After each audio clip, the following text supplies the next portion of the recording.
Perfecto, estamos grabando. Ya nos grabamos todos en grande. Entonces, el día de hoy es la clase número 3 y vamos a revisar un poquito lo de localización que que les dejé de tarea. Espero que sí lo hayan revisado, pero es importante, entonces necesito repasar rápido y ver algunos ejemplos concretos de cómo lo utilizamos y lo que quiere decir. Recuerden que en la clase pasada habíamos definido la topología del espectro y habíamos visto quién era una base, ¿no? Habíamos visto que los abiertos principales formaban una base y les había adelantado que estos abiertos principales se les puede dar una estructura de esquema porque se podrían entender como el espectro de la localización, ¿no? De la localización en el punto principal. Es lo que habíamos visto en la clase pasada. Y les había mencionado, y lo quiero recalcar ahora, la importancia de que un objeto, un subconjunto o un subespacio topológico vuelva a ser parte de la estructura categórica con la que queremos trabajar. Yo aquí estoy definiendo la categoría de esquemas afines. Todo lo que estamos haciendo es definir una categoría, que es la categoría de esquemas afines.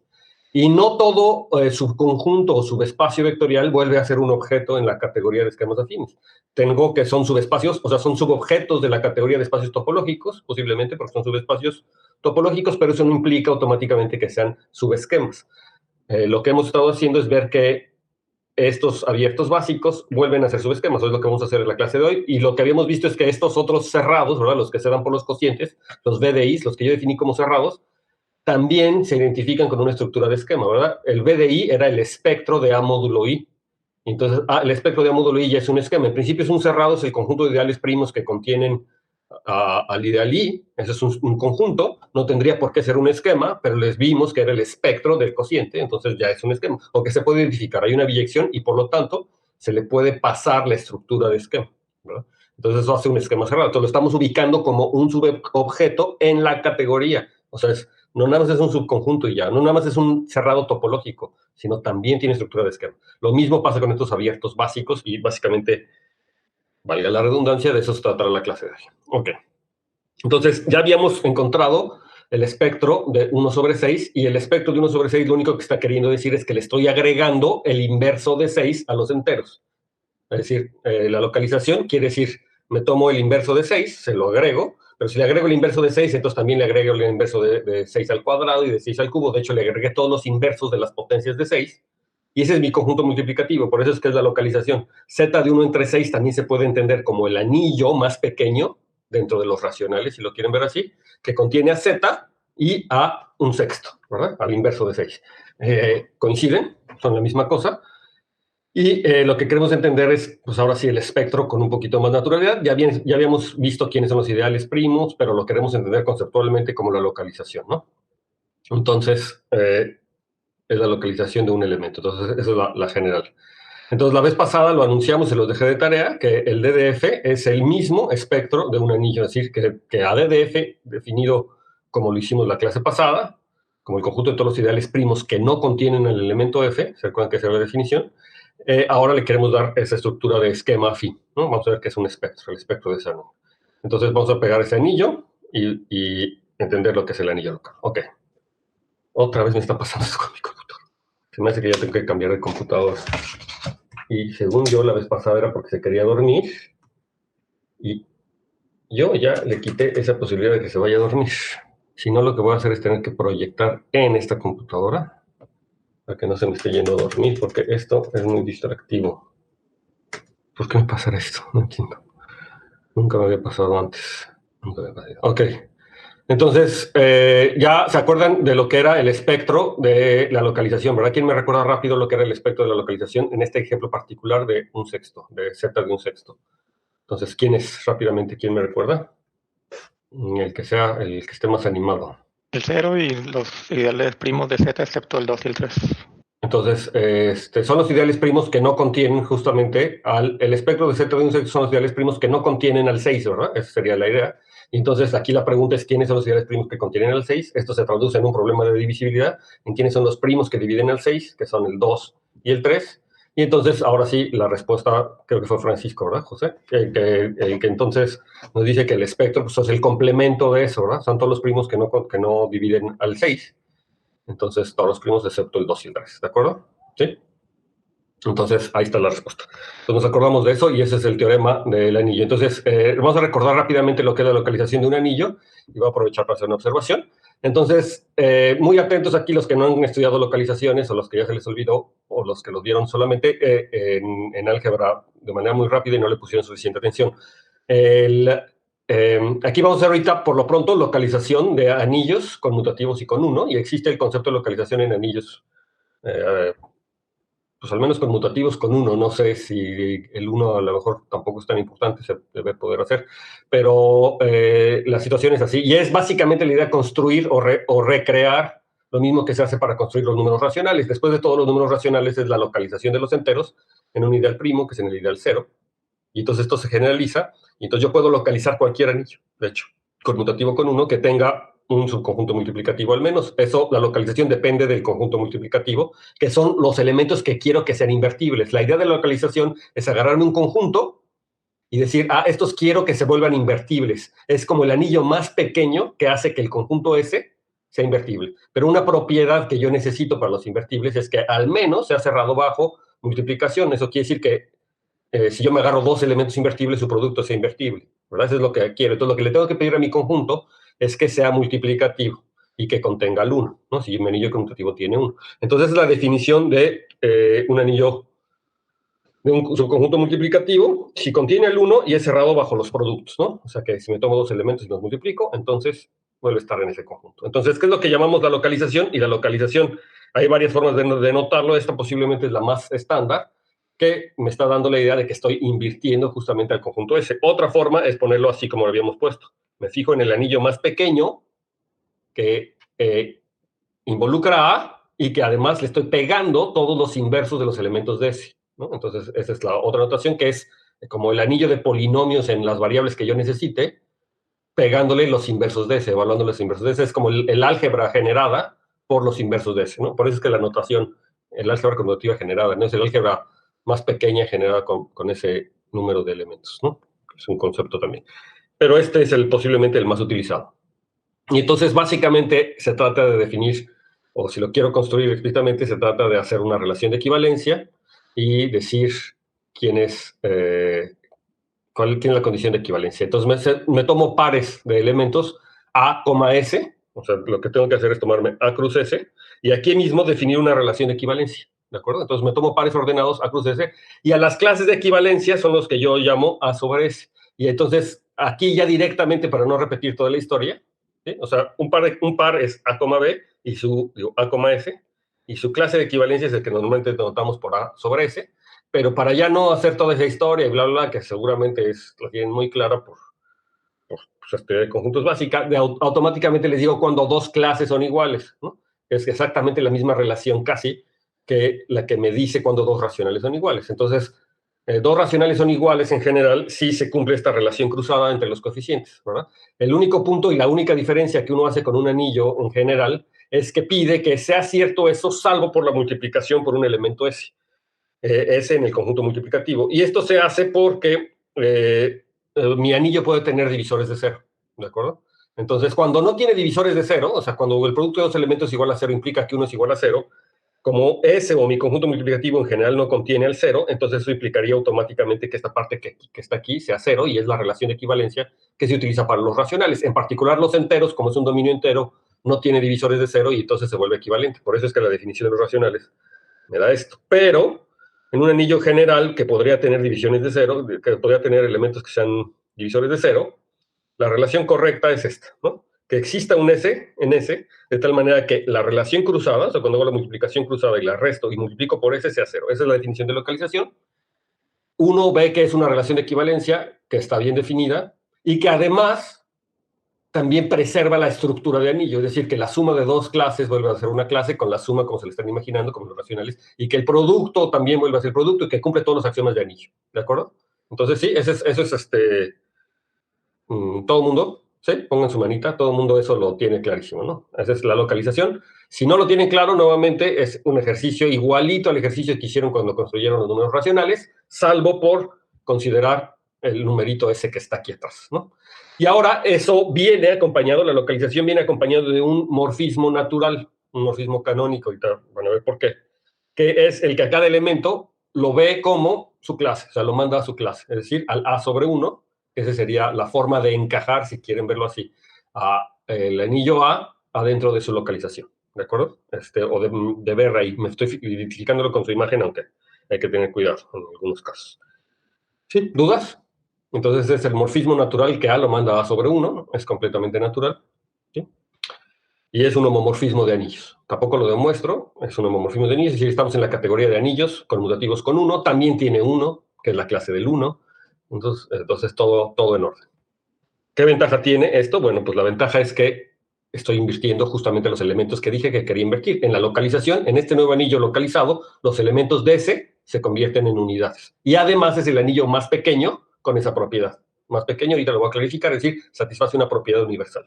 Pero eso es lo que tenemos que tener en mente. Antes de eso debemos ver pues estos dos sabores, ¿no? Y es el uno que ya conocen, identificarlo, ¿no? El conjunto que ahora nos preocupa es el conjunto multiplicativo generado por un solo polinomio, por un solo elemento, ¿no? Del anillo. Entonces, ¿qué son las potencias, no? Es el que ya les había dicho y queremos construir la localización. Hay otro que también es muy útil, es que cuando me tomo un ideal primo, y noten la diferencia de notaciones, ¿no? Por un lado, cuando localizo en un elemento lo denoto como A subíndice F, que estoy invirtiendo las potencias de F, y luego cuando me tomo un ideal primo, aquí a veces hay confusión porque uno quiere pensar que el conjunto multiplicativo que me estoy tomando sería el ideal primo, sería lo análogo realmente a la notación que estoy describiendo allá arriba, pero no, realmente el conjunto multiplicativo que me tomo es el complemento del ideal primo. Una cosa por la cual, aunque el ideal primo es multiplicativo como ideal, o sea, sí cumple que si me agarro dos elementos y los hago su producto está en P, no tiene al 1. Y entonces una de las condiciones que yo requiero para tener un conjunto multiplicativo, al menos en mi definición, es que el 1 estaba ahí. Bueno, entonces hay que tener cuidado, ¿no? Entonces, el conjunto real que me interesa es el complemento. Y la parte interesante es que el complemento sigue siendo multiplicativo. Y eso pasa porque el ideal es primo. Si mi ideal no fuera primo, entonces el complemento no necesariamente es multiplicativo. Y eso pasa porque en un ideal primo, si me tomo el producto de dos elementos, entonces necesariamente uno de ellos está, ¿verdad? No es nada más que si me tomo dos elementos en el subproducto está, sino que si tengo un producto en el ideal primo, entonces necesariamente uno de ellos está. Y eso hace que el complemento sea también multiplicativo, porque si me tomo dos elementos que no están en P, su producto tampoco puede estar en P, ¿verdad? Porque si su producto estuviera en P, entonces alguno estuviera en P. Entonces no sucede. Entonces el complemento es multiplicativo y la localización en ese complemento del ideal primo es con este conjunto multiplicativo, ¿de acuerdo? Y se denota, pues parecido, nada más que hay un cambio de concepto. Sí, eso es una cosa que hay que tener cuidado. Es por comodidad, porque no, es mucho más cómodo denotarlo A subíndice P que A menos P, ¿no? Entonces, o que el complemento, o ponerle una C. Es pura comodidad. Entonces, si A es un dominio, entonces el complemento del cero es un conjunto multiplicativo, ¿no? Eso es fácil de ver, como en el caso de los enteros, cuando le quito el cero, es un conjunto multiplicativo. Y si localizo, lo que obtengo es exactamente el campo de fracciones del dominio entero. Esa es la construcción clásica del campo de fracciones, ¿sí? Que lo que están haciendo, ¿verdad? Cuando hago el campo de fracciones es invertir a todos los elementos que son distintos de cero, tal cual, ¿no? Entonces obtengo lo que ya sabía, el campo de fracciones. Y aquí, pues que se me repitió la diapositiva, ¿qué cambió? No sé qué cambió, creo que nada. Ok, nosotros ya trabajamos, ¿verdad? En la sesión 1, el campo de fracciones asociado a un dominio entero. Recuerdan que era el campo de fracciones asociado a un dominio entero, lo utilizábamos para evaluar a las funciones en el primo P, los valores de la función, o sea, los valores de los elementos en A, cuando los pensaba como funciones en el espectro y lo evaluaba en el primo P, su valor cae en el campo de fracciones. Entonces ya se ve que estaba ahí relacionado, ¿no? ¿Se acuerdan? Era el que denotábamos por capa de P, es el campo residual. También se llama el campo residual, o a veces, y un poquito más adelante, yo creo que lo vamos a hacer así, se llama el campo de definición o el campo de coordenadas de P, porque es en donde viven las coordenadas de P. Piénsenlo tantito, cuando P es un ideal maximal, el campo de fracciones es una extensión algebraica del campo base, cuando estoy en anillos de polinomios, y si lo pienso que el ideal maximal como x menos a, y menos b en ese campo de fracciones o en la cerradura algebraica, el a y b viven en ese campo, o sea, es el campo donde viven las coordenadas que representa ese punto. Entonces, por eso es que también se llama el campo de coordenadas del punto. Ok, entonces ya tenemos como varias cosas, localizaciones que yo puedo considerar en los enteros. Entonces, la primera es z en P, donde z en P lo que quiere decir es la localización en el ideal primo P, o sea, estoy tomándome esta cosa. ¿Qué es z en P? Entonces, aquí vale la pena que lo pensemos tantito en el ejemplo. Déjenme ver aquí, eso. Entonces, lo primero es que aquí, la primera pregunta que yo les estoy haciendo ahora, déjenme poner mi lápiz, ver que se vea de color negro. Ok. Entonces, es Z, más pequeñito, o no tiene. Bueno, creo que sí. Ni modo. Z en P. Entonces, tantito que lo piensen rápido, ¿quién es la localización de Z en el ideal primo P? ¿O cómo lo puedo pensar? Más que definición, más bien, ¿cómo lo puedo pensar como conjunto? ¿Quiénes son? ¿Quién me puede decir como conjunto quién será? ¿Quién será? Yo sé que la definición me la van a poder recitar, pero quiero que me digan quiénes son los elementos. Es la localización en el ideal primo P. Entonces, la primera pregunta, si están perdidos, cuando localicen el primo P, el conjunto multiplicativo es el complemento de P, ¿verdad? Recuerden que estamos en ideales principales. Entonces, la primera pregunta que tienen que decir es quién es el complemento de P en este caso. Son todos los enteros tales que no los divide P. Que no los divide P, ¿verdad? Que no están en el ideal generado por P, y eso quiere decir que P no los divide. Entonces, son todos los enteros que no los divide P. Entonces, en principio, estas cosas se pueden entender como las clases de equivalencia, o sea, los cocientes, A entre S, de tal manera que P no divide S, ¿de acuerdo? Y si quieren, pueden poner A y S primos relativos, o lo que ustedes quieran, para que sea una representación mínima. Una cosa importante es que noten que esto canónicamente está dentro de los números racionales. O sea, lo puedo pensar tal cual como los cocientes, los números cocientes de números racionales, de tal manera que el denominador no está en el ideal P, o sea, que el denominador no es divisible por P, ¿de acuerdo? Entonces, esa es la primera observación que hay que tener. ¿De acuerdo? Es un subconjunto de los racionales. Ok, déjenme regresar rápidamente a la diapositiva, porque esta no es la diapositiva y ya le estoy poniendo un artículo que estoy revisando. Es que entonces la diapositiva se hace así. Ok, entonces el otro que hay que ver es Z1 sobre 6, ese ya lo tenemos bien estudiado. El campo de fracciones de Z, entonces nada más para que quede aquí registrado, es que si yo me agarro Z y lo localizo ahora en el 0, en el ideal generado por 0, esto nuevamente, hacerlo claro, me quedaría el cociente de elementos de tal manera que S no está en el ideal 0, ¿verdad? ¿Pero qué quiere decir que ese no está en el ideal 0? Pues lo único que quiere decir es que ese es distinto de 0, ¿verdad? Y entonces, justamente, pues son los racionales, donde el denominador no es 0, pues eso me da todos los racionales, ¿de acuerdo? Y me da exactamente los racionales. Es la localización si lo pienso de esta forma. No hay nada de mayor chiste aquí. En el anillo de polinomios, este es un ejemplo también interesante, porque entonces ya no se empieza a vincularlo con la geometría. ¿Quién es el anillo de polinomios localizado en el ideal X, Y? ¿No? Entonces vamos a trabajar ese. Entonces, la siguiente pregunta, me tomo el anillo de polinomios en dos variables y ahora lo localizo en el X, Y. Entonces, ¿qué es esto? Entonces, tienen que ser como polinomios en dos variables, ¿no? O cocientes de polinomios en dos variables. Entonces, aquí déjame ponerlo como f sobre g, donde f y g son polinomios en dos variables. Pero, ¿qué es lo que le estoy pidiendo al denominador? Contéstenme, chavos, abran su micrófono. Que no esté en el ideal generado por X y Y. Exactamente. ¿Y qué quiere decir eso? Que no esté en el ideal generado por X y Y. ¿Es una constante? ¿Qué qué? ¿Qué es una constante? Más o menos. No exactamente, porque es un polinomio. A ver, entonces aquí la pregunta, a ver si se acuerdan. G, vamos a contestar el contrapuesto, ¿verdad? Aquí G no tiene que estar G no tiene que estar en el ideal generado por X por Y, por el ideal generado por X y Y, pero lo primero entonces es entender quiénes son los Gs que están en el ideal generado por X y Y, para fijarse quién es el complemento. Entonces, ¿quiénes son los Gs que están en el ideal generado por X y Y? ¿Quiénes son? ¿Quién me da una caracterización fácil de esto? Los que no son constantes. No, hay muchos más. Los elementos de la forma AX más B. Esos son unos, pero hay muchos más. Eso, los caché donde tienen un punto flaco en su intuición. ¿Quién es el ideal? ¿Quién es el ideal generado por X y Y? Son todos los polinomios, déjenme ponerlo, H de X, Y por X, más R de X, Y por Y, ¿no? Esa es la descripción del ideal, ¿de acuerdo? Entonces, si se fijan, es un polinomio en dos variables multiplicado por X, más un polinomio en dos variables multiplicado por Y. Entonces, eso si lo desarrollan, les da un polinomio en muchas variables, X, Y, X cuadrada, Y cúbica, pero tienen una característica común todos ellos, que casi le pegan, pero tienen la característica común que tienen todos ellos y de hecho los caracteriza. Son todos los polinomios en dos variables que ¿qué? De grado mayor o igual a 1. Pues, por ejemplo, el 3 más x no está, ¿verdad? Entonces, y es de grado 1, ¿de acuerdo? Entonces esa respuesta es falsa. Y el 3 más x yo digo que no está en el ideal generado por x y y, ¿por qué? ¿O sí está? X está en Es el nuestro. ideal, entonces 3 tendría que estar. 3 tendría que estar en el ideal y no está, ¿verdad? El 3 no está. Entonces el x está en el ideal, pero y es un polinomio de grado 1, entonces esto quiere decir que nice. No, esa caracterización no es. Hay otra, a ver, piénsenlo un poquito más. Ahí la llevan, ahí la llevan. Sí. El grado de X y el de Y son al menos 1.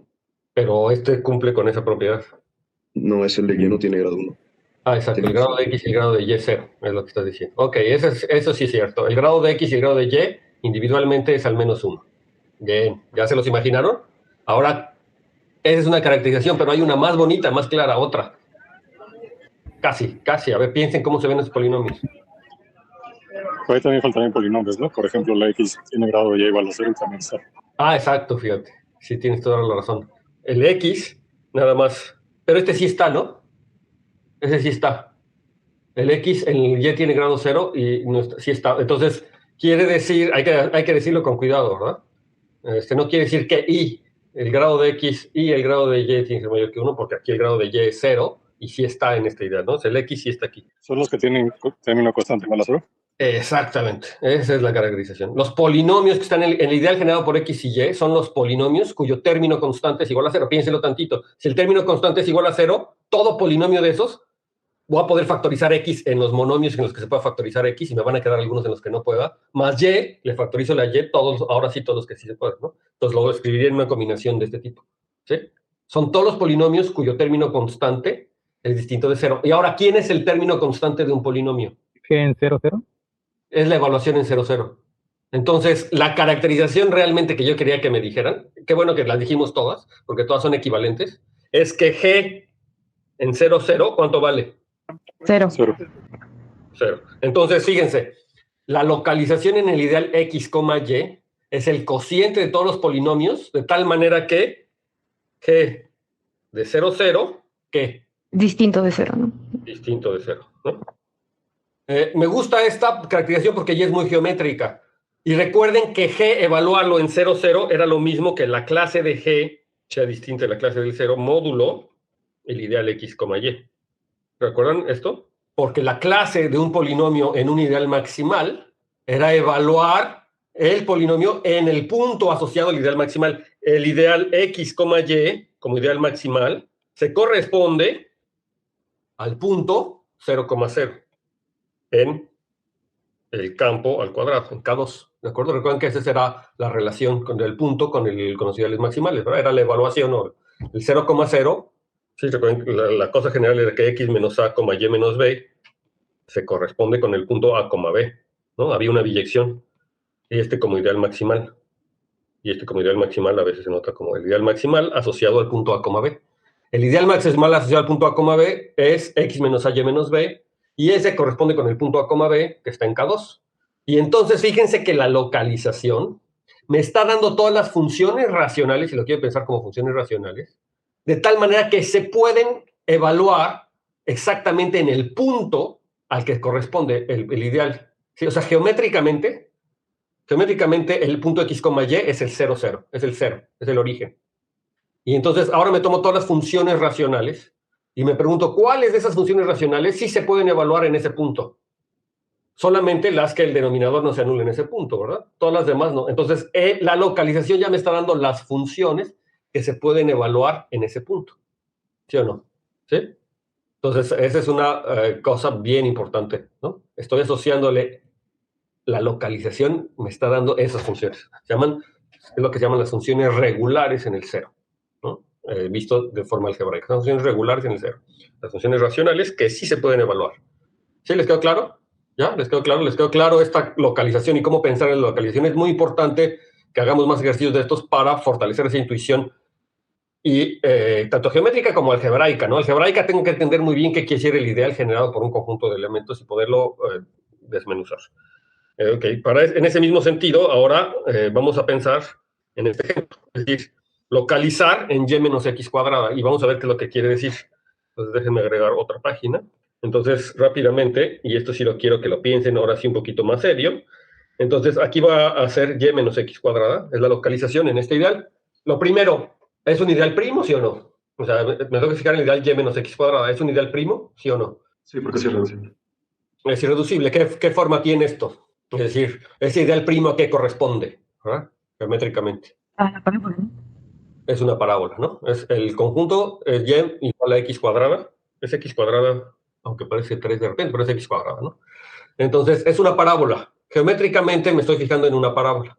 Ok, ahora quiero entender, o sea, la parábola la estoy teniendo dentro del plano, ¿verdad? Porque soy x, y, entonces me tomo dos variables, me fijo en la parábola, es irreducible, entonces el ideal de ese objeto geométrico es una parábola. Y es el ideal que se genera por y menos x cuadrada, que en el espectro corresponde a un punto, ¿verdad? Porque en el espectro de kxy, en el espectro del espacio afín, corresponde a un punto. Pero lo que quiero entender es quién es el cociente. Entonces son las f's entre g, de tal manera que ¿qué?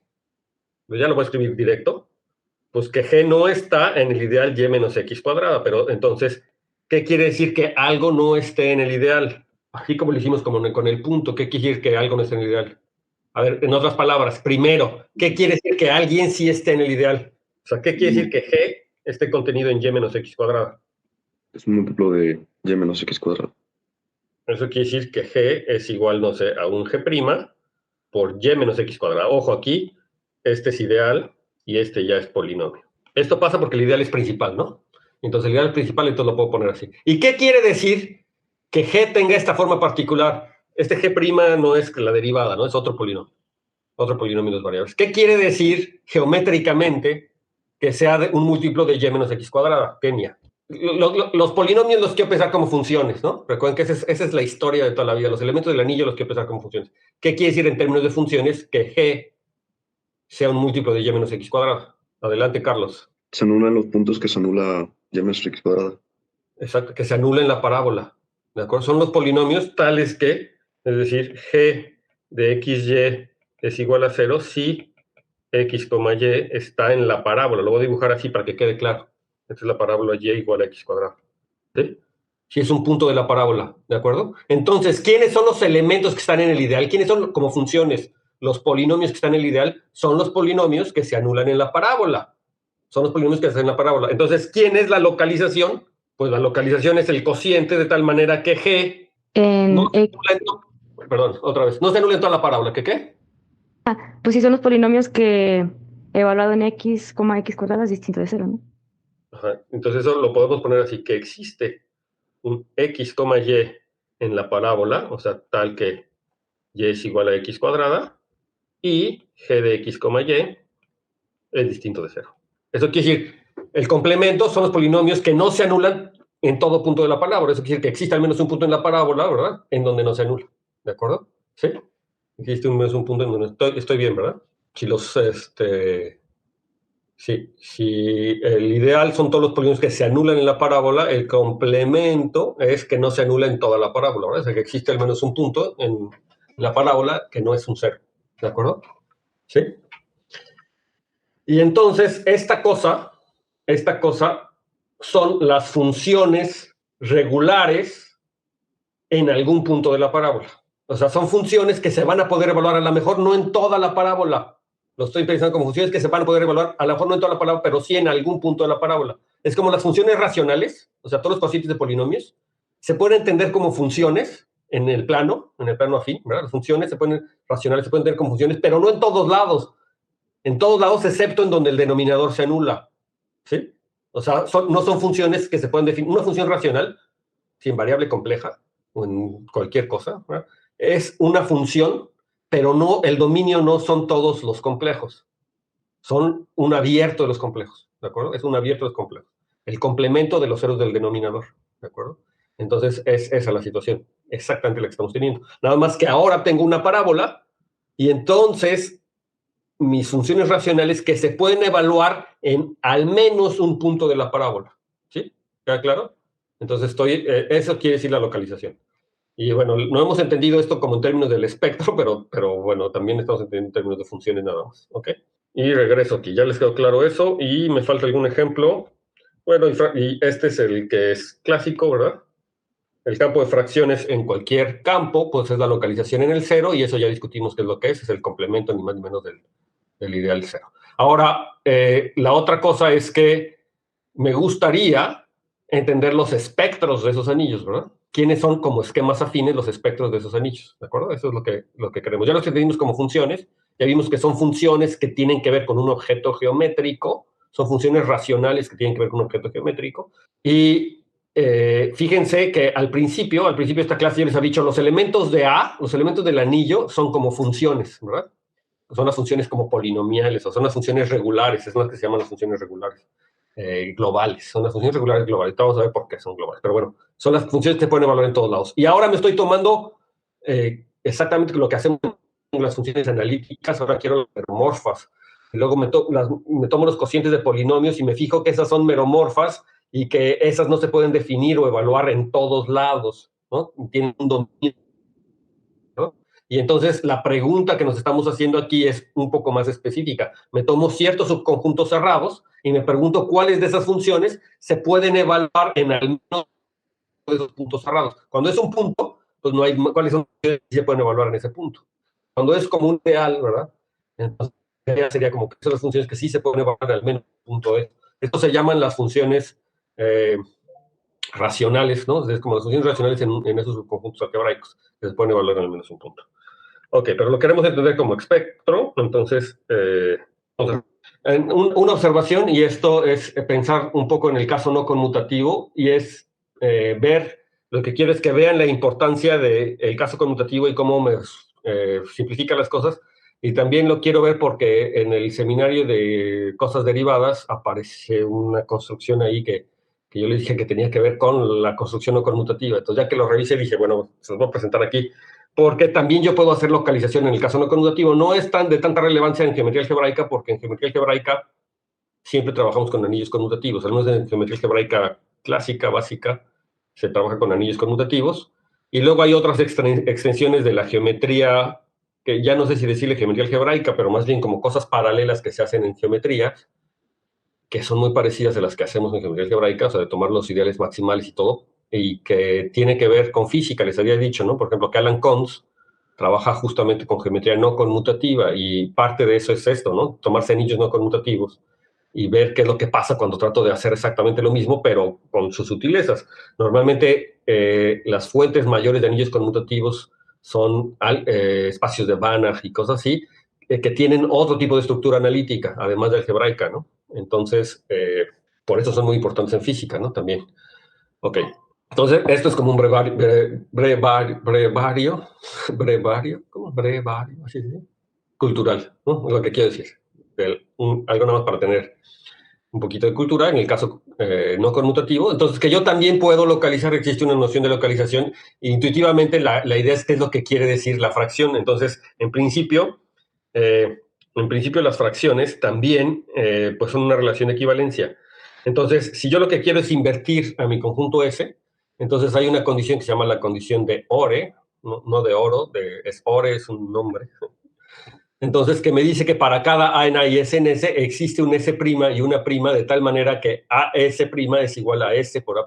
Es decir, que en la álgebra conmutativa yo tengo gratis que AS es lo mismo que S por A, ¿verdad? Entonces, una condición que yo podría ponerle para poder definir esa relación de equivalencia que necesito para decir cuando dos fracciones son iguales, sería, pues, pedir la conmutatividad, ¿no? Si le pido la conmutatividad en esos casos, pues tengo la relación de equivalencia, le puedo hacer, pero es una condición muy fuerte. Entonces, la condición de Ore cambia la conmutatividad por casi conmutatividad. Entonces, me dice, va a ser esta condición de Ore es que va a existir un S' y una prima, de tal manera que A por S' sea S por A', o sea, que se puedan voltear. Entonces, si yo tengo esta relación, entonces yo voy a poder definir las que son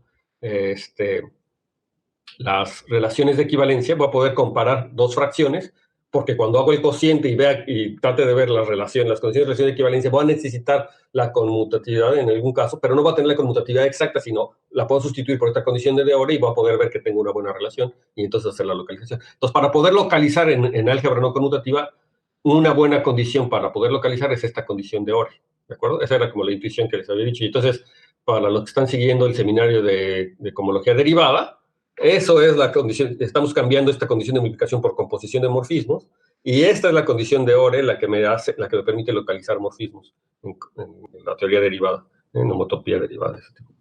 Ok. Entonces, ahora sí, regresamos a la propiedad universal, que es algo que me interesa, que es lo que me caracteriza algebraicamente al anillo de la localización, y es lo que decía, la localización es como el objeto más pequeño, realmente categóricamente se dice que es un objeto inicial con una cierta propiedad, ¿no? Es el objeto más pequeño que cumple nuestra propiedad. Entonces, ¿en qué propiedad? Si me fijo yo todos los morfismos de A a anillos, ¿no? Me tomo todos los morfismos de A a anillos, que mandan S a unidades, entonces yo estoy me tomo un morfismo de A a un anillo B, y aquí le llamo phi, de tal manera que S vaya a caer o caiga, aquí debería ser subconjunto en vez de contención, a las unidades de B, ¿sí? Si phi de S cae a las unidades de B, o sea, si los elementos de S van a dar elementos invertibles, fíjense qué es lo que pasa con la localización, ¿verdad? La localización justamente es un anillo que le pido que los elementos de S vayan a ser invertibles. Entonces, cuando lo mando S a S entre 1, ese elemento es invertible porque está 1 sobre S. Entonces, S entre 1 y 1 sobre S se cancelan, entonces es invertible, es una unidad. Entonces, cuando la imagen sea una unidad, entonces quiere decir que de alguna manera puede pasar o factorizarse a través de la localización. Entonces, el diagramita que hay que poner, déjenme poner esta cosa en blanco para que se note. Entonces, yo tengo mi morfismo de localización natural. Ese es el morfismo de localización natural. Lo que les estoy diciendo es que si yo tengo algún otro morfismo, a B, de tal manera que justamente S cae en las unidades, entonces, este es un objeto inicial, que quiere decir que entre todos los morfismos, entre todos los objetos que tengan un morfismo como este se llama phi, creo que le estamos llamando, que manden S a unidades, que es una condición que sucede aquí, S va a dar unidades aquí, y me dice, si tómate otro donde S también va a llevar unidades, entonces existe un único morfismo, de aquí para acá, que déjenme llamarle psi tilde, que hace que este cuadrado, este triángulo sea conmutativo, ¿sí? Y entonces, ¿esto qué quiere decir? Bueno, pues aquí si lo tomo A, ese A va a dar A sobre 1, y aquí A, por otro lado, pues va a dar a psi de A, y S va a dar a psi de S, ¿no? Lo que me está diciendo es que este A sobre 1 tiene que ir a phi de A. Pero además me está diciendo una cosa más importante, porque eso me está describiendo, en general, quién tendría que ser la evaluación de psi en un cociente, ¿no? Entonces, como la evaluación en un cociente es lo mismo, porque S es una unidad, ¿verdad? Esto sería lo mismo en A por S a la menos 1, ¿verdad? Porque el inverso es justamente 1 entre S y es conmutativo. Y este tendría que ser un morfismo de anillos, entonces esto me está diciendo que es psi de A por psi de S y a la menos 1, porque de hecho S es invertible. Eso no quiere decir que phi de S pueda sacar la unidad, pero como manda unidades en unidades, como phi manda unidades en unidades, entonces S es una unidad, entonces sí lo hizo una unidad, entonces lo puedo invertir afuera. Entonces por eso puedo sacar el menos 1.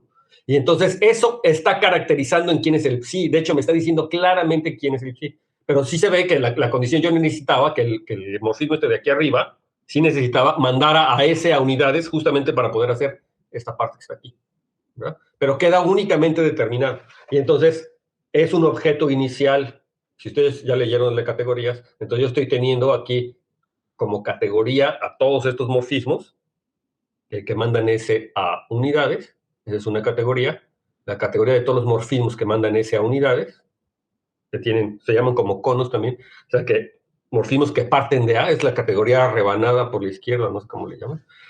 Que parten de A y llegan a cualquier otro morfismo con la propiedad de que a los elementos de S lo mandan unidades. Eso me forma una categoría con morfismos triángulos conmutativos. Y el objeto inicial es justamente la localización. ¿De acuerdo? Más adelante, o si ya lo vieron, vemos que, de hecho, este objeto representa, toda propiedad universal se puede expresar también en términos de la representabilidad de un funtor. Se los dejo de tarea, hay que pensar qué representa, ¿verdad? Toda propiedad universal también se puede ver como un objeto inicial o un objeto final en una categoría, también se puede ver como un objeto que representa un funtor. Pues, todo objeto universal representa un cierto funtor, esa es otra forma de caracterizarlo, y también se puede entender en términos de asunción. También aquí hay A veces la función, a veces no es tan directa la función, a veces es muy clara, pero hay varias formas de entender propiedades universales. Esta es la primera forma que uno tiene que guardarse de una propiedad universal, que cumplen ciertos cuadrados conmutativos o triángulos conmutativos. Hay cierta propiedad, pero yo creo que lo más intuitivo posiblemente es que piensen en objetos iniciales y objetos finales en una categoría. O sea, este es inicial porque a partir de aquí salen flechas. Los objetos finales son los que le llegan las flechas, ¿de acuerdo? Es como que el orden está dado por las flechas. Entonces, inicial en ese sentido. ¿Sí? ¿Dudas? Quedó claro cómo es este morfismo, ¿no? Siempre sucede así. Siempre sucede así. Ok, entonces ya está aquí, ¿no? Justamente les desarrollé lo que tenía aquí. Y la única cosa que hay que, por supuesto, verificar, pues es que está bien definida, ¿no? Como siempre, es decir, como las clases de equivalencia, como los A sobre S son clases de equivalencia, entonces yo realmente hice esta evaluación en un representante. Entonces hay que ver que si me tomo otro representante de la misma clase de equivalencia, pues me queda exactamente el mismo elemento, ¿de acuerdo? Entonces hay que ver que está bien definida. Eso es muy fácil de verlo, ¿verdad? ¿Sí? Tarea. Esas cositas que hay que ver una única vez en la vida, son las cosas que yo siempre digo. Hay cosas que son obvias, pero que son obvias una vez que ya lo hiciste al menos una vez en la vida. Ya cuando haces una vez en la vida, para siempre se te queda. Entonces, si nunca lo han hecho, ver que está bien definido, entonces pues hay que hacerlo. Y otra cosa que hay que ver es que este morfismo phi tilde es único, realmente. ¿No? Existe, y es único porque queda, se los hice casi ahorita, queda determinado por esta propiedad. Siempre que exista uno que haga que conmute, entonces queda determinado por esta propiedad. ¿Ok? Y entonces eso también es parte de la cuestión de que sea inicial. Hay un único morfismo. El inicial no quiere decir nada más que haya morfismos, que salgan morfismos desde ahí para los elementos, sino que además sea único, ¿no? Y como consecuencia de esta propiedad universal, estamos diciendo que la localización es única salvo isomorfismo, porque todos los elementos naturales, o todos los elementos universales, o todos los elementos que representan un funtor, o cualquiera de las equivalencias, todos los elementos universales, son únicos salvo isomorfismo. Y muy importante resaltar el salvo isomorfismo, porque puede haber otras formas de construir a la localización, o que ustedes tengan otro anillo y que de repente, mira, qué curioso, esta es la localización, y que en principio no lo vean como la localización porque no lo construyeron así, ¿no? Pero que sí cumple la propiedad universal y entonces tendrían que ser isomorfos en la categoría en la que estoy, en este caso en la categoría de anillos, ¿de acuerdo? Otra cosa que resaltar es que la localización no nada más es el objeto, ¿sí? La localización es el objeto, es decir, el anillo, pero también viene cargado con su morfismo universal, que es el que viene del 1 de Yoneda, si ya leyeron esa parte de Yoneda, ¿ok? Es el morfismo de la representación, ¿no? El morfismo que viene de la representación de funtores, ¿no? Ok, le estoy diciendo cosas que espero que hayan leído ya en el libro de Bakil, que más o menos habla de eso. Si no lo han leído, échenle ganas, hay que terminar de leer el libro, de leer el capítulo de categorías. ¿Sí? ¿Dudas? ¿Comentarios? Ok. Entonces, otra cosa muy importante es que... regresa. Bueno, la otra cosa que hay que recordar, y lo que regresa aquí estoy atento, es que esta cosa es un epimorfismo.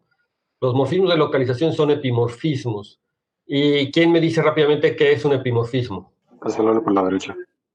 Ajá. ¿Y hay alguien que tenga algún desacuerdo con eso? ¿O que piense que un epimorfismo es otra cosa? Hay un error, ¿verdad? Que uno carga, que la gente que no ha estudiado categorías lo carga porque en muchas categorías los epimorfismos son lo mismo que Las proyectivas. las fusiones Sí, morfismos proyectivos. Exactamente. Entonces, es un error, yo creo que de enseñanza, que nos dicen que los epimorfismos, o sea, que los morfismos proyectivos les llaman epimorfismos, que en esa categoría particular es cierto, o sea, es cierto, pero la noción de epimorfismo y monomorfismo realmente son conceptos categóricos.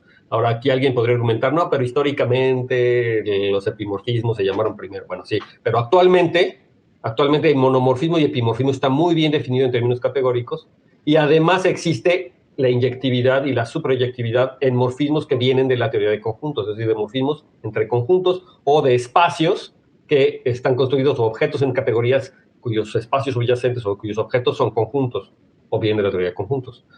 Eso se les llama funciones inyectivas y suprayectivas, ¿no? En categorías pequeñas o categorías concretas le llaman, ¿no? Categorías concretas, donde los objetos son conjuntos, o existe una inclusión en la categoría de conjuntos.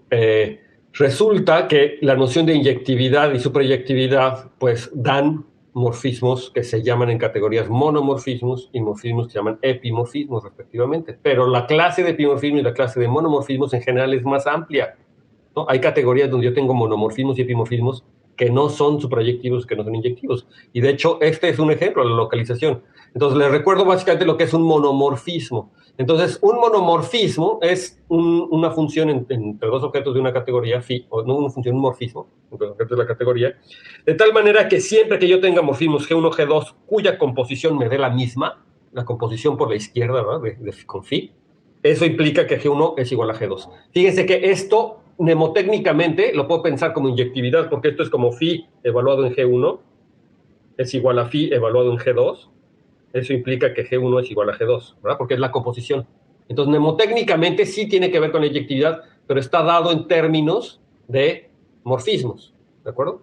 Esa es la mnemotecnia para ser inyectivo. Y la mnemotecnia para hacer epimorfismo, un epimorfismo entra por el otro lado. Sí, la composición, en vez de hacerse por la izquierda, se hace ahora por la derecha. Tengo dos. Y de hecho, aquí, como ya les digo que yo soy disléxico, entonces yo estoy componiendo phi por la izquierda, pero a veces más bien estoy componiendo G1, G2 por la derecha, no sé. Bueno, el phi lo estoy metiendo por la izquierda, entonces no se entiende lo que estoy queriendo decir, ¿no? Entonces, en general, por ejemplo, cuando me tomo la localización, puede no ser inyectivo y entonces en general no es un monomorfismo, ¿de acuerdo? O sea, eso es algo que hay que tener en cuenta en la cosa. Pero más bien lo que me interesa es ver esta última parte, que es que siempre es un epimorfismo. Categóricamente la localización es un epimorfismo, y es decir, que cumple esta propiedad. ¿Sí se ve o no se ve? Se me está yendo a dormir, por más que le pico aquí. Bueno, la condición de epimorfismo que les había dicho era por el otro lado, ¿no? Es que la composición por la derecha se cancela la phi y entonces me quedaría que phi1 y psi2 son iguales, ¿no? Esa es la condición de epimorfismo. Y entonces resulta que la localización siempre es un epimorfismo, ¿no? Y la razón es muy fácil, se las dejo aquí. Se las dejo aquí escrita para que ustedes la verifiquen. Es muy fácil, pero lo que quiero decir es que es un epimorfismo y es fácil de verificarlo. Sin embargo, no es suprayectivo en general, ¿de acuerdo? Entonces es un epimorfismo categórico, pero no es suprayectivo. Entonces, revisen que es un epimorfismo, vean que sí lo cumple, y la razón por la que es un epimorfismo es justamente porque queda únicamente caracterizado por lo que le hace a los elementos. Y entonces estos dos valen igualito justamente en esos elementos, entonces eso es el epimorfismo. Ok, ahora quiero que me den un ejemplo de una localización que no sea suprayectiva, pero sí va a ser un epimorfismo porque todas las localizaciones son epimorfismos. ¿Quién me da rápido un ejemplo? Rápido un ejemplo. Los racionales. Exacto, los racionales con los enteros, ¿no? Si me tomo los enteros y me tomo el morfismo de natural, ¿verdad? Que a cada entero lo manda a su racional respectivo. Es el morfismo de localización, es un epimorfismo, pero no es suprayectivo, ¿verdad? ¿Sí? Claramente no es suprayectivo, ¿sí? Entonces, esta es una cosa importantísima. Son epimorfismos, pero no es suprayectivo, ¿de acuerdo? En el caso que cuando me tomo un anillo A y me tomo su cociente, este también es un epimorfismo, pero es suprayectivo. Sí es epimorfismo y es suprayectivo. Entonces, ambos son epimorfismos, nada más que uno es suprayectivo y el otro no. ¿Sí? ¿Sí? El morfismo cociente tarea, pues vean que es un epimorfismo, ¿no? Si quieren. Es epi. Eso es más claro porque justamente la suprayectividad, ¿verdad? A ver. ¿De acuerdo? Hay que ver que es un epimorfismo. ¿Sí? ¿Dudas? Entonces, esto es básicamente la condición. El ejemplo que ya les acabo de poner es el ejemplo célebre de la inserción de los enteros en los racionales. Es un epimorfismo. Ya se revivió, entonces. Entonces, también la otra cosa que siempre a veces pasa porque la intuición de cuando tomo los enteros y me voy a los racionales me da además una inyección. Resulta que tampoco es necesariamente inyectivo. En general, no es inyectivo. Entonces, de hecho, si tenemos divisores de cero, si el conjunto S tiene divisores de cero, entonces hay cosas que pueden morir, ¿no? O sea, como es un homomorfismo de anillos, bastaría ver quién es el kernel, y entonces hay cosas que pueden morir, y entonces no necesariamente es inyectivo, ¿sí? Y entonces, el ejemplo, para que vean que no es inyectivo, es que si yo me tomo el anillo de polinomios módulo ideal X, Y, y hago la localización. Entonces, fíjense, geométricamente, ¿quién es el anillo de polinomios módulo XY? Geométricamente son los dos ejes, ¿verdad? ¿Sí? son los ejes coordenados. ¿Sí? Si lo ven, son los ceros del producto. Los ceros del producto, pues, son los ejes coordenados. Entonces, si me tomo f igual a x, o sea, me tomo una de estas variables y localizo este anillo, pues lo que me va a quedar es, quién sabe por qué se me pusieron hojas de más en mi localización. Entonces, esto lo tenemos que hacer. A lo mejor esa era la idea, ¿no? La idea es que pensáramos, si la idea que dejé el espacio en blanco aquí era pensar exactamente qué es lo que sucede con la localización. O sea, me tomo a x, que es igual que el anillo de polinomios en dos variables, módulo este producto, pero todo lo localizo en x. ¿Ah? Entonces, recuerden que aquí hay que localizar en x. Estoy localizando en un elemento, ¿verdad? Entonces, aquí mi conjunto multiplicativo, pues es 1x, x cuadrada, etc. ¿Sí? Hay que tener cuidado cuando lo pongo así sin paréntesis que cuando lo pongo con paréntesis. Porque cuando lo pongo con paréntesis es el ideal generado por x, que en este caso sería primo. Pero cuando lo pongo sin paréntesis me estoy refiriendo al f, ¿verdad? Me estoy refiriendo a las potencias. Entonces, lo que estoy haciendo es tomarme cocientes de clases de polinomios, de tal manera que el de abajo es una potencia de x, ¿de acuerdo? Son cocientes de clase de polinomios con el que de abajo es x. Entonces, ¿quién me dice quién es este anillo? ¿Cómo lo puedo pensar? ¿Quién es este anillo? Y, bueno, sobre todo lo que me interesaría ver es este morfismo, ¿verdad? Y en tal caso, enseñarme a alguien en este anillo que pueda ir al cero. Aquí hay que notar que x es un divisor de cero, ¿verdad? X es divisor de cero en A, ¿verdad? ¿Por qué? Porque ya no sé, pero si multiplicamos por y no sé. Exacto, ¿no? Pues ahí está, le está diciendo quién es, ¿verdad? El otro múltiplo. Si A por X por Y es cero en ese anillo. Entonces es un divisor de cero. Entonces, notar que es el caso que les estoy diciendo, ¿no? Entonces, ahora la pregunta es ver qué onda con esto, ver si el morfismo de localización, o sea, el que a cada A lo manda a sobre 1, podría ser cero, ¿no? Entonces, ¿quién es, por ejemplo, quién me diga qué es lo que está pasando? Podría hacerse. ¿Cuándo hay? A ver, la pregunta primera es, ¿cuándo un elemento en la localización es cero? O sea, ¿cuándo? La pregunta es ¿cuándo?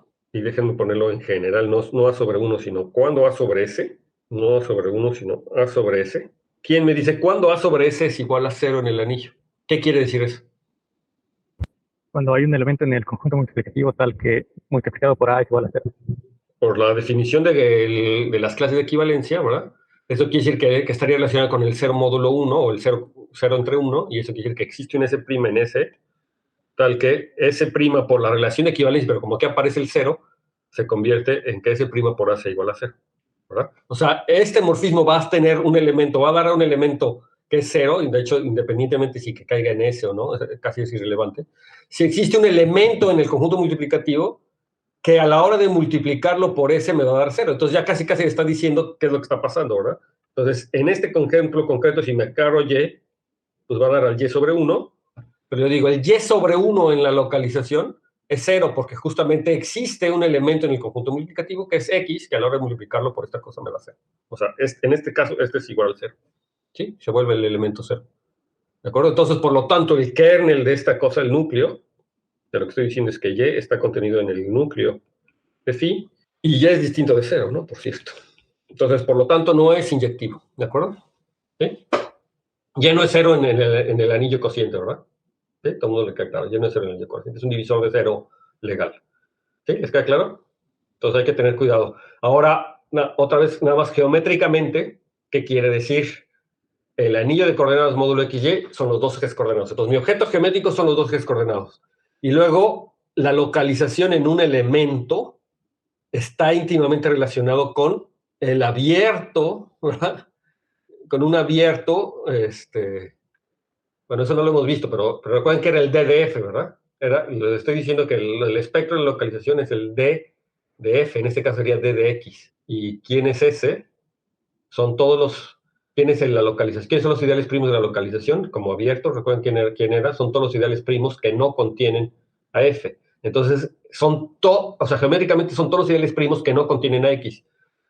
¿Qué quiere decir o cómo se ven todos los ideales primos que no contienen a X en este anillo cociente? Es lo que le estoy preguntando. Todos los ideales primos que no contienen a X. Bueno, los ideales primos del cociente están en correspondencia con los ideales primos del anillo de polinomios que contienen al XY. Entonces me estoy preguntando, ¿quiénes son todos los ideales primos? No sé dónde ponerlo. aquí me estoy preguntando todos los ideales primos que contienen a XY, pero X no está, ¿verdad? La pregunta para responder esa como intuición geométrica que les quiero desarrollar, no lo puse en una línea, entonces no está entrando, pero entonces lo puedo poner de naranja. Bueno, se entiende más o menos. Ya lo voy a bajar así. Se entiende que lo que quiero es que me estoy preguntando básicamente quiénes son los ideales primos, que son como las variedades que contienen a XY. Entonces, la primera pregunta son, ¿quiénes son los ideales primos que contienen a XY, al producto? Esa es la primera, ¿no? El generado por X y el generado por Y. Claro, entonces me quedan pues las componentes, ¿verdad? Me queda el ideal generado por X, el ideal generado por Y. Y ahora, ¿quiénes son de esas componentes las que no contienen al X? ¿Qué quiere decir que X esté en P? Sería el generado por Y, ¿no? Sería generado por Y, ¿verdad? O sea, es el generado por Y, es exactamente. ¿Sí? Es como el completo. Si son dos rectas, me estoy tomando una única recta, ¿verdad? Es la otra recta. ¿Sí? Estoy quitándole toda la recta X, o sea, toda la recta X. Entonces, estoy quitándole ese cerrado, le estoy quitando ese. Por eso me queda un abierto. La recta, el eje Y, me queda un abierto. En la variedad dada por dos rectas que se cruzan. Estoy quitándole esa parte. Bueno, ya geométricamente, vamos a desarrollar. Digamos que por lo pronto me interesa que atiendan el álgebra, pero quiero ir ejercitando su intuición geométrica, ir viendo qué es lo que quiere geométricamente, ¿no? Recuerden que era un abierto principal, ¿de acuerdo? La localización debería corresponder a un abierto principal, al DDF, pero la variedad son ese tachecito, son los dos ejes. Entonces el abierto principal pues, es el complemento de un cerrado que es uno de los ejes, ¿verdad? Y entonces me queda el otro, ¿verdad? Me queda el otro eje. Entonces, ¿qué es un abierto? También, ¿no? También es cerrado, pero es abierto. Ok, esa es algo pasa con el origen, pero bueno, ahí está. Whatever. Dicho, la cosa es a menos el origen. Es el eje Y menos el origen. Tengo que quitar el origen porque se cruzan en el origen, ¿no? Entonces, ahora sí, a lo mejor ya lo ven más como un abierto, como debería de ser. Sí. Entonces, esto ya lo respondimos aquí. Entonces, aquí fíjense. Ya lo decía, ¿no? DDX descarta el eje Y. Sí, les dije que el que estamos quitando es el eje Y, ¿no? Justamente. Entonces también le quita el origen, ¿no? Entonces, ¿qué queda? Pues el otro eje menos el origen, ¿no? El eje X menos el origen. Ya lo hicimos en el pizarrón y es parte de la tarea, además hay una tarea. ¿Qué hora estamos? ¿Cómo estamos en tiempo? Sí.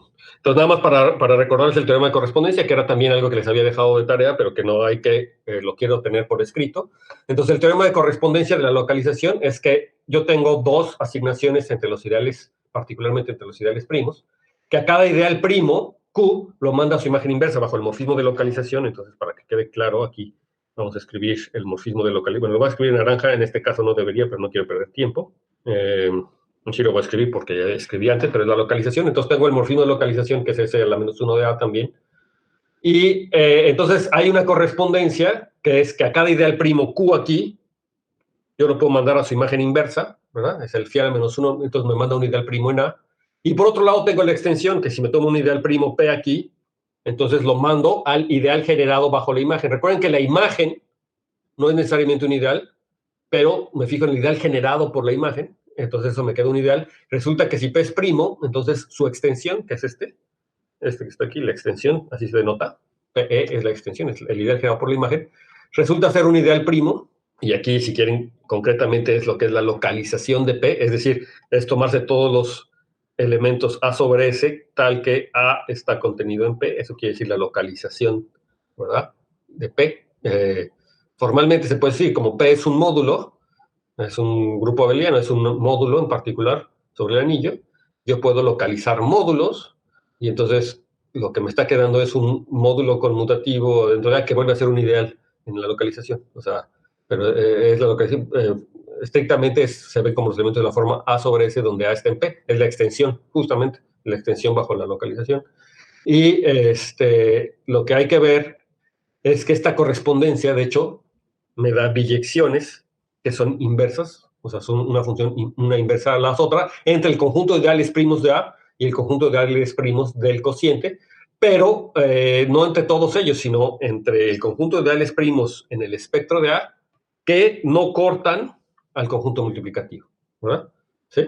Que no cortan. Ese es el teorema de correspondencia en ideales, y en particular pasa a ideales primos, o sea, eso me dice para ideales primos. Entonces, ¿quién es el espectro de la localización? pues son todos los ideales, o está en correspondencia con todos los ideales primos de A, que P intersección S es igual al vacío, que no corta el conjunto multiplicativo. ¿De acuerdo? Ese es el teorema de correspondencia. Tiene particular relevancia cuando S es el generado por un único elemento. Porque ¿qué quiere decir que P intersección el ideal generado, o el conjunto multiplicativo generado por F sea el vacío? Quiere decir que F no está en P, justamente, ¿verdad? Es lo que me quiere decir, es que F no está en P. Y entonces eso ya lo relaciona justamente con el DF que habíamos visto. Es el teorema de correspondencia que habíamos visto. Entonces es el ejercicio 3.2 de Bakil. Entonces eso es lo que habíamos dejado de tarea la vez pasada. No lo vamos a volver a demostrar aquí, pero si alguien se lo sabe de memoria, pues yo creo que todo el mundo lo entendió, ¿verdad? Sí, o sea, sí, no perdemos tiempo. Entonces, todo el mundo tiene ya clarísimo quién es la localización y qué tiene que ver con ese. Y hay otra cosa, también es que la correspondencia se cumple para todos los ideales, y entonces es algo que tienen que recordar. Lo que me dice es que todo ideal en la localización es extendido, o sea, todo ideal de localización es el que proviene de un ideal de A, y de hecho ese ideal es phi a la menos 1 de J, y luego lo regreso exactamente al mismo ideal. O sea, que si me tomo phi a la menos 1 de J, y luego lo paso de regreso a la imagen y lo extiendo, o sea, es decir, me fijo en el ideal generado, recupero exactamente a J, ¿no? Entonces eso pasa para cualquier ideal J, sin necesariamente utilizar la primalidad. Y entonces este es el resultado, digamos, más general de la correspondencia entre los ideales, que no son necesariamente primos, pero en particular pasa con los primos, ¿no? ¿Sí? Entonces lo que hay que revisarlo, eso les dije que revisaran el Eisenbud, si no mal recuerdo. La puse en las notas, creo, también. Ok. Corolario. El corolario es que si S es el conjunto multiplicativo generado por un elemento, entonces la intersección es igual al vacío si solamente si F no está en P, si solamente si P está en DF. Y entonces eso ya me da directamente la identificación entre DDF y el espectro de AF. Y entonces, además, como es un abierto y es... yo puedo ver que la topología de Zariski, ¿verdad? También de la localización, y la topología de DF como subespacio se identifican, es decir, que tengo un homeomorfismo entre la topología del Zariski del espectro de AF y la topología de subespacio de DF como subespacio del espectro de A. Se identifican, es decir, tengo un homeomorfismo. Entonces, ese es un ejercicio, ¿sí? Y usa justamente estas propiedades de los ideales, ¿verdad? ¿Por qué? Lo necesito porque necesito ver la continuidad de la función de su inversa, y para ver la continuidad pues necesito trabajar con los cerrados, y los cerrados están dados por los ideales. Entonces, es decir, el teorema de correspondencia para ideales sí lo voy a utilizar, ¿no? El que acabo de utilizar hace rato, para ver qué es un homeomorfismo. Es un ejercicio, es el ejercicio que ya lo tienen que ir pensando. Es decir, la correspondencia es lo que me va a dar el homeomorfismo entre el espectro de AF y DF como subespacio topológico del espectro de A. Si ven que son dos cosas distintas, ¿no? DF tiene su topología de subespacio y el espectro de AF tiene su topología de Zariski, porque es un esquema afín. No tendrían en principio por qué ser la misma. Pero lo que estamos viendo es que son homeomorfos y que esta biyección, que está dada por la correspondencia con ideales primos, de hecho es un homeomorfismo. ¿Sí? Lograron demostrar el homeomorfismo también de los cerrados, de los cocientes, ver que era continua y que, ¿sí? Al menos ver que era continua. Entonces, ok, entonces ahí la llevamos. Otra vez se me está viendo aquí. Ya se ve. ¿Qué ves? Nada más no me quiero pasar. Terminamos con este ejemplo ya, ¿ok?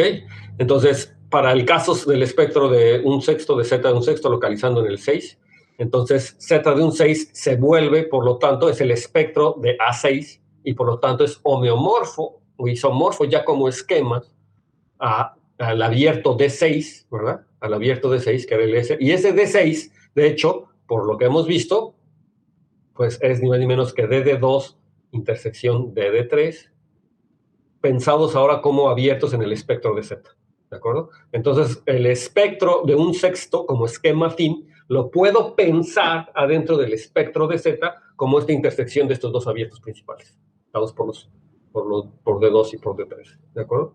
Entonces, esa es una forma muy conveniente, de hecho, de tener o de pensar a los abiertos.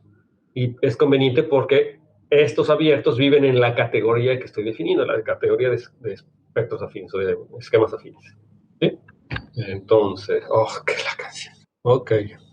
Entonces, además, esto lo relaciona con lo que era el ejercicio que estaba haciendo Andrés, ¿no? Que tenía que ver con entender exactamente quién era. Entonces, exactamente los primos P con P distinto de 12,3 más el punto genérico son esos, el espectro de un subresexto son esos. Y los puntos que desaparecían era el 2 y el 3, ¿verdad? Es lo que había comentado Francisco al principio. Y eso ya me queda la conjetura que queríamos hacer en la sección 1 la vez pasada, que había que decir que eso era exactamente eso. Entonces, fíjense que muchas veces en geometría, y aquí tengo la forma algebraica de hacerlo, ¿no?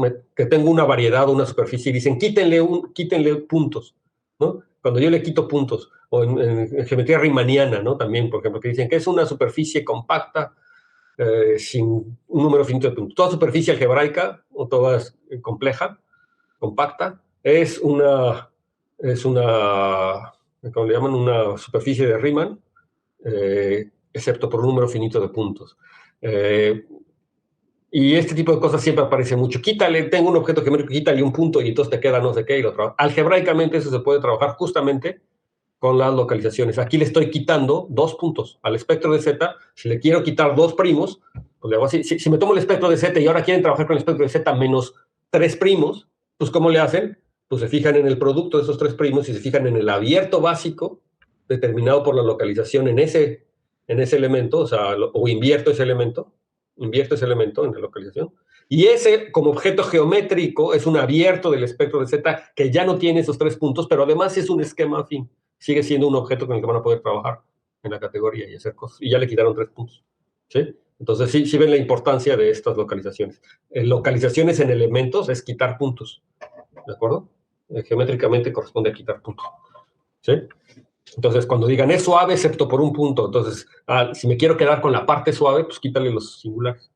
Y cuando le quito los singulares, pues sí, me queda un objeto en la misma categoría, porque esa es otra cosa, ¿verdad? Digamos que intuitivamente en espacios topológicos es como que muy claro. Tengo una variedad topológica o diferenciable, y tengo puntos singulares, me queda en el locus suave, le quitas el locus singular, y vuelves a tener un espacio topológico que es diferenciable en esos puntos y tienes una variedad diferencial y todo está muy bien.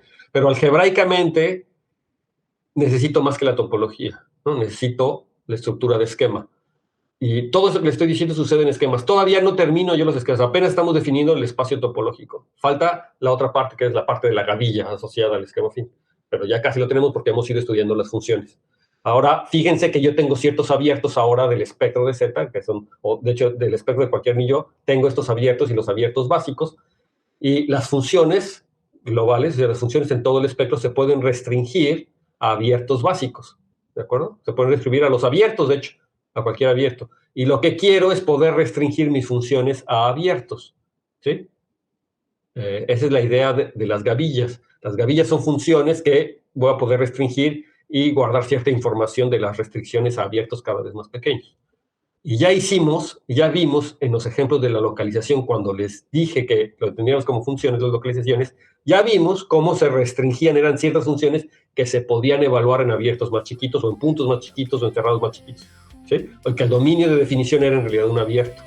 Ya nos estamos acercando a esa parte que nos falta de los esquemas afines, que es definir las funciones, pero en gavillas, es decir, cómo se comportan en todos los abiertos más chiquitos y cuál es la compatibilidad.